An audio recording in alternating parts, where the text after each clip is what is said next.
Nous sommes toujours dans Saint-Luc, nous nous approchons de la fin. Nous entrons aujourd'hui dans le deuxième pilier de l'autel.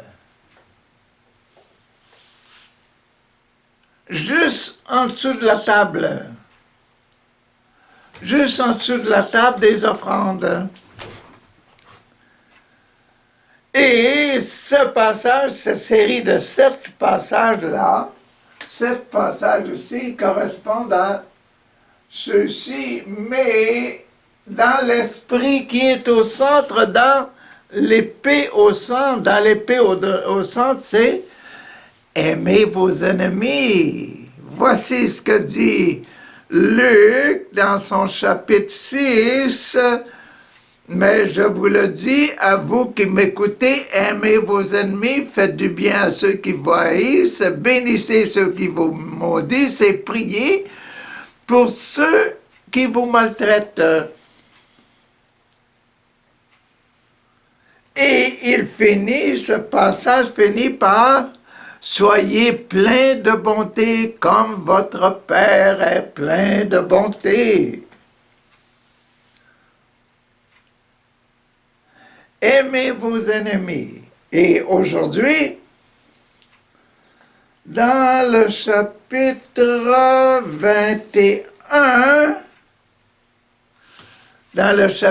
21,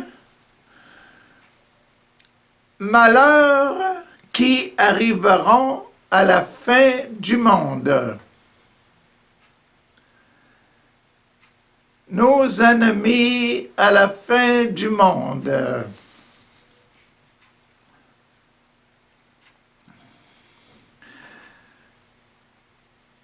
Les disciples demandèrent, « Maître, quand cela arrivera-t-il, cette fin du monde? Quel sera le signe qui indiquera le moment où ces choses doivent arriver? » Jésus leur dit, « Faites attention. Ne vous laissez pas tromper, car beaucoup d'hommes viendront sous mon nom et diront, « Je suis le Messie. » Le Messie, c'est moi. Je suis le Messie. Et le temps est arrivé. Le temps est arrivé. Mais ne les suivez pas. Ne les suivez pas.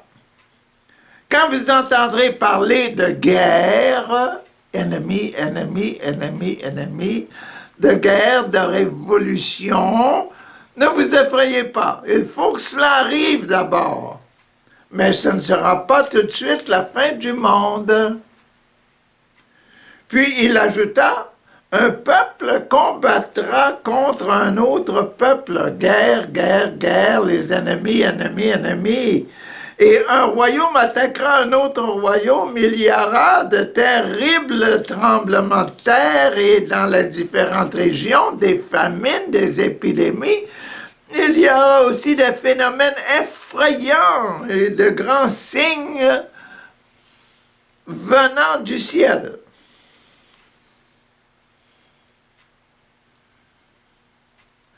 Mais avant tout cela, on vous arrêtera, on vous persécutera, ennemis, ennemis, ennemis, aimez vos ennemis.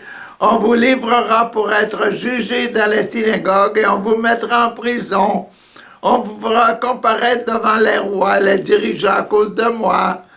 Ce sera pour vous l'occasion d'apporter votre témoignage à mon sujet. Aimez vos ennemis. Prenez donc la décision de ne pas vous inquiéter par avance de la manière dont vous vous défendrez. Car je vous donnerai moi-même des paroles et une sagesse telle qu'aucun de vos adversaires ne pourra leur résister ou les contredire. Vous serez livrés même par vos pères et mères, vos frères, vos parents, vos amis. On mettra à mort plusieurs d'entre vous. Tout le monde vous haïra à cause de moi. mais pas un cheveu de votre tête ne sera perdu.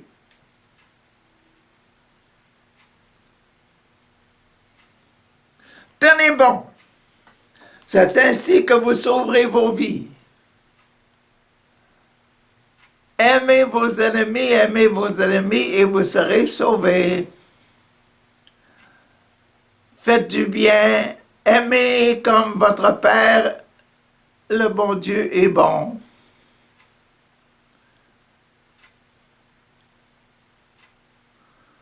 Ah, c'était le numéro 1 pour le sacrement de baptême. J'ai mis en vous la bonté, j'ai mis en vous la vie de Jésus. Jésus, mon Fils, mon unique, mon grand aimé, mon bien-aimé, Jésus. Sa vie, vous l'avez pris, vous l'avez mis dans votre cœur. Maintenant, soyez des témoins de cette vie-là. C'est votre baptême. Aimez vos ennemis. L'Eucharistie maintenant. Quand vous verrez Jérusalem encerclée par des armées, vous saurez à ce moment-là qu'elle sera bientôt détruite, cette ville. Alors, ceux qui seront en Judée devront s'enfuir vers les montagnes. Ceux qui seront à l'intérieur de Jérusalem devront s'éloigner. Et ceux qui seront dans la campagne ne devront pas entrer dans la ville. Car ce seront les jours de punition afin que se réalise tout ce que déclarent les Écritures.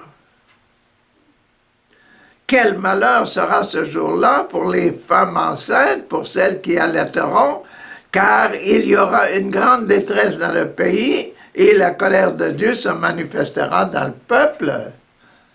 Ces gens-là ne peuvent pas se sauver facilement. Ils seront tués par l'épée, ils seront amenés prisonniers parmi toutes les nations, et les païens piétineront Jérusalem jusqu'à ce que leur temps soit achevé.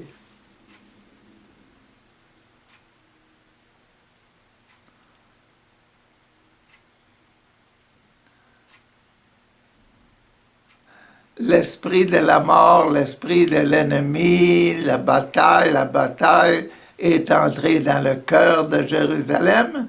Ne restez pas là.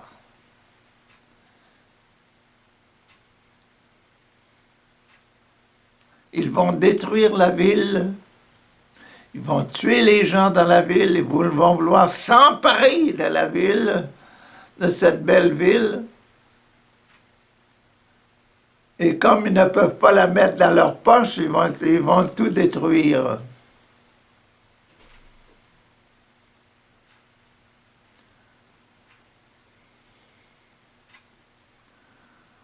Ne restez pas là.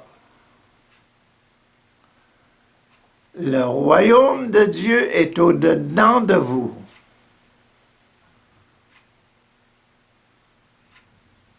Au-dedans de vous-même, c'est vous qui êtes le royaume. C'est vous qui êtes la présence de Dieu. Dieu doit être présent en vous. La pureté, l'amour doit être présent dans vos cœurs.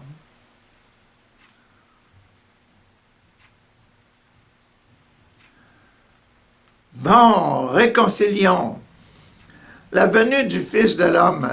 Il y aura des signes dans le soleil, dans la lune et dans les étoiles. Sur la terre, les nations seront dans l'angoisse, rendues inquiètes par le bruit violent de la mer et des vagues. Des hommes mourront de frayeur en pensant à ce qui devra survenir sur toute la terre, car les puissances des cieux trembleront. Alors on verra le Fils de l'homme arriver sur un nuage avec beaucoup de puissance et de gloire. Quand ces événements commenceront à arriver, redressez-vous, relevez la tête, car votre délivrance est proche. Quand vous reconnaîtrez la présence de Jésus en vous ou autour de vous, c'est là qu'est la délivrance.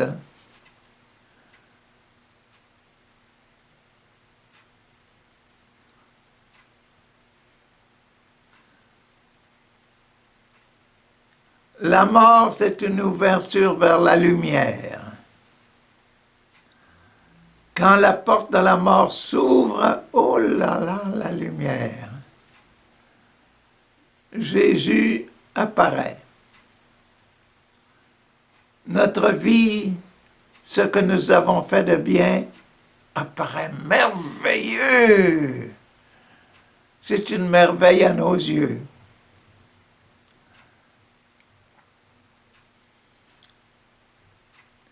C'est le bien que nous faisons qui fait notre récompense. Aimer, aimer. Numéro 4 maintenant. Numéro 4, un témoin.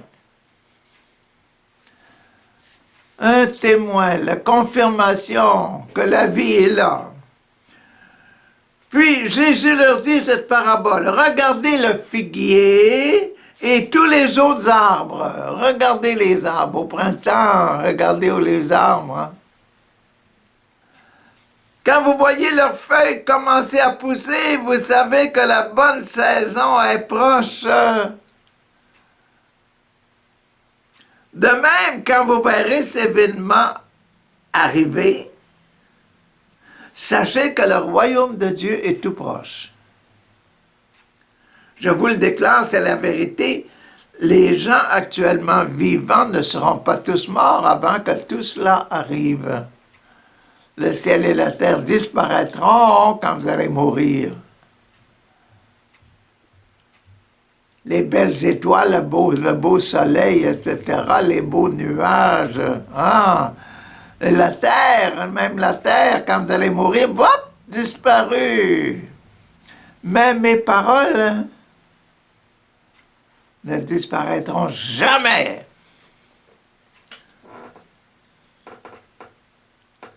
La parole de Jésus, les exemples de Jésus que j'aurais mis en moi, que j'aurais absorbé, que j'aurais mâchouillé, que j'aurais ruminé, etc., que j'aurais absorbé complètement la parole de Jésus, l'amour que Jésus aura mis dans mon cœur, ça ne disparaîtra jamais. Merci de nous faire comprendre qu'un ennemi est toujours passager.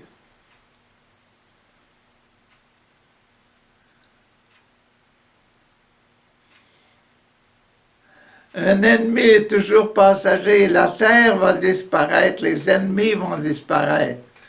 Mais la gloire de Dieu, la présence du Fils de Dieu, la présence spirituelle, pure et sainte, demeurera éternellement.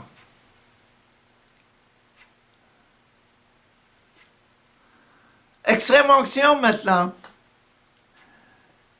Prenez garde. Extrême onction, prenez garde. Prenez soin de vous. Ne laissez pas votre esprit s'alourdir dans les fêtes et l'ivrognerie. Non. Abandonnez les fêtes et l'ivrognerie. Vous écoutez bien, là.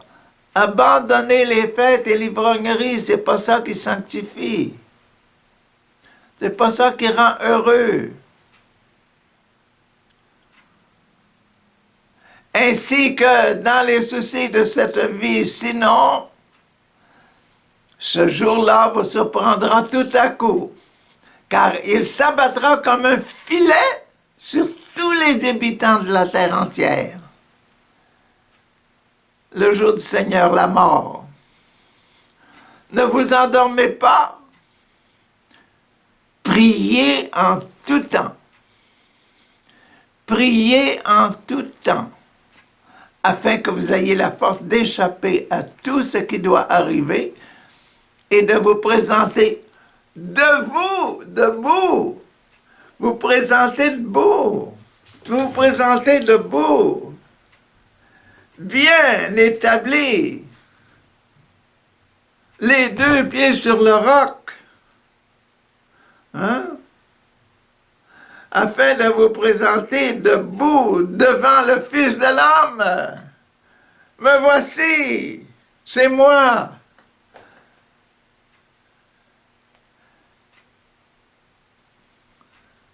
J'ai pas honte de toi, je sais que tu es en moi, ton esprit est en moi, tes commandements, tes sacrements. Notre Père a toujours vécu en moi, Jésus. Merci de vivre avec moi éternellement, Jésus. Paraître debout, pas paraître au milieu, écrasé dans un coin. Non, paraître debout, en bonne santé. Plein d'amour et de bonté, pas plein de haine et de crainte, non. Plein de gloire et de majesté. Tu es un enfant de Dieu, je suis ton frère Jésus.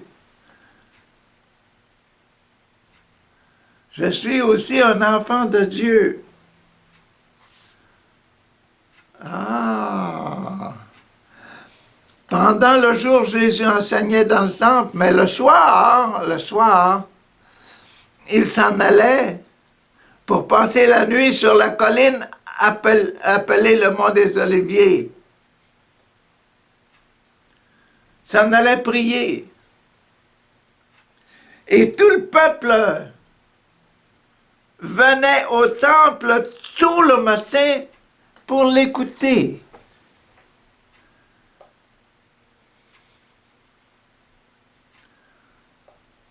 Parce qu'il s'était rempli de son Père, rempli de la présence de Dieu, rempli du ciel. Quand un verre est plein d'eau, ce qui verse l'eau qui déborde, c'est de l'eau du ciel. Quand Jésus était plein de prières, ce qui sort de la bouche de Jésus, ce qui sort du cœur de Jésus, c'est de la prière, c'est de la bénédiction. Si vous voulez sanctifier le peuple, sanctifier votre famille, papa, maman, si vous voulez purifier votre famille, remplissez-vous de prières. Remplissez vos familles de prières. L'eau qui débordera de votre cœur, waouh, sera bénédiction pour la famille. Ah! Numéro 6 maintenant. Ça, c'était le numéro 5. Guérir toutes choses par la prière. Numéro 6. Ah! L'ordination. La fête des païens, la fête des pains sans levain, appelée la Pâque, approchait. Les chefs des prêtres et les maîtres de la loi cherchaient un moyen de mettre Jésus à mort. Car ils cherchaient un moyen car ils craignaient le peuple. Ils craignaient que le peuple qui aime Jésus, qui allait très tôt le matin pour l'écouter, se révoltent, commencent à leur jeter des pierres.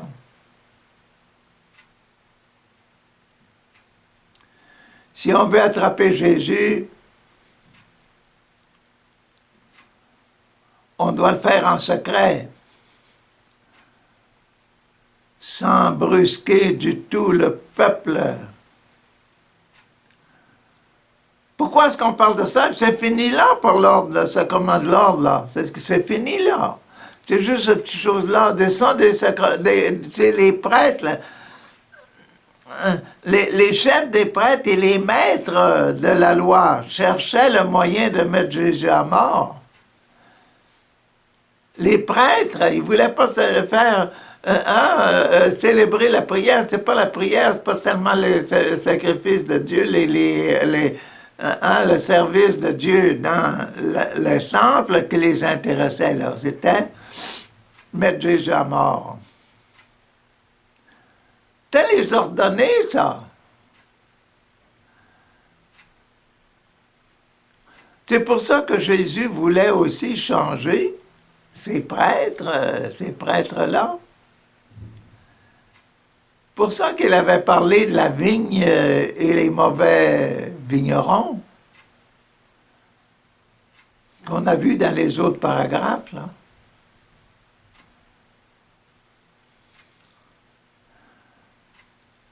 Ah, on peut être ordonné, mais dans la mauvaise église, dans l'église de Satan, chercher la mort, la vengeance, la haine. On peut être des mauvais prêtres, des mauvais messies. Examinons nos vies. Quel genre de vie est-ce que nous vivons? Est-ce que nous sommes des enfants de Dieu ou bien des enfants du mauvais?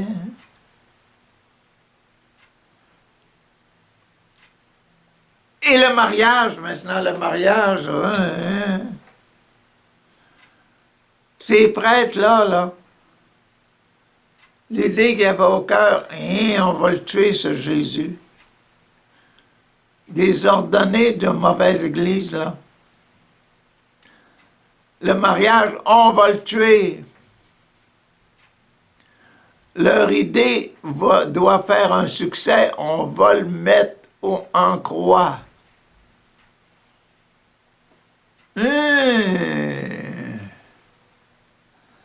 Mariage. Alors Satan, le démon, entra dans Judas, appelé Iscariote, qui était l'un des 12 disciples de Jésus. Judas alla parler avec les chefs des prêtres et les chefs des gardes du temple de la façon dont il pourrait leur livrer Jésus. Judas qui fait son action. Les prêtres, les chefs des prêtres qui voulaient tuer Jésus, et puis les soldats du temple, hein, ils étaient contents. Ils furent très contents et promirent de donner de l'argent à Judas. Judas accepta. Et il se mit à chercher une occasion favorable pour leur livrer Jésus sans que la foule ne le sache.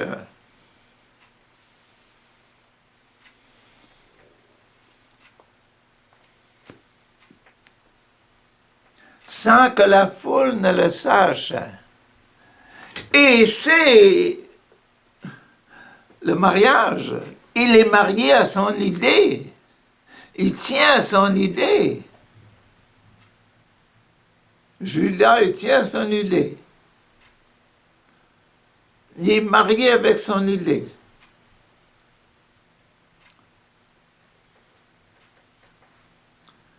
Il va être fidèle à son idée jusqu'à sa mort. Oh, un bon prêtre ou un mauvais prêtre? Un bon disciple ou un mauvais disciple? Un bon apôtre ou un mauvais apôtre?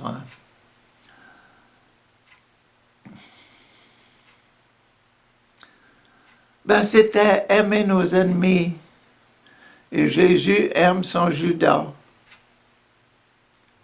Et on va rentrer là, dans le processus.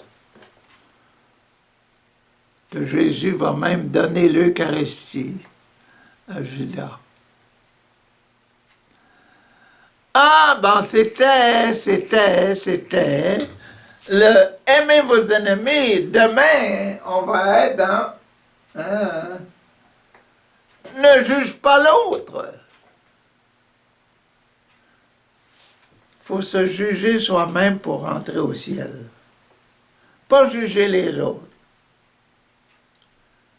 On ne peut rien changer dans l'autre s'il ne se change pas lui-même, s'il ne se juge pas lui-même et ne se transforme pas.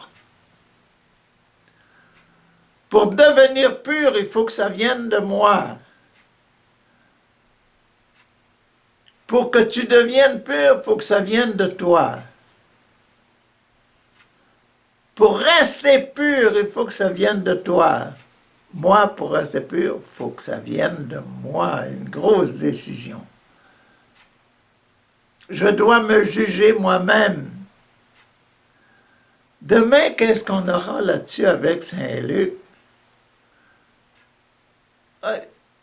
J'ai hâte de voir. Bonne journée.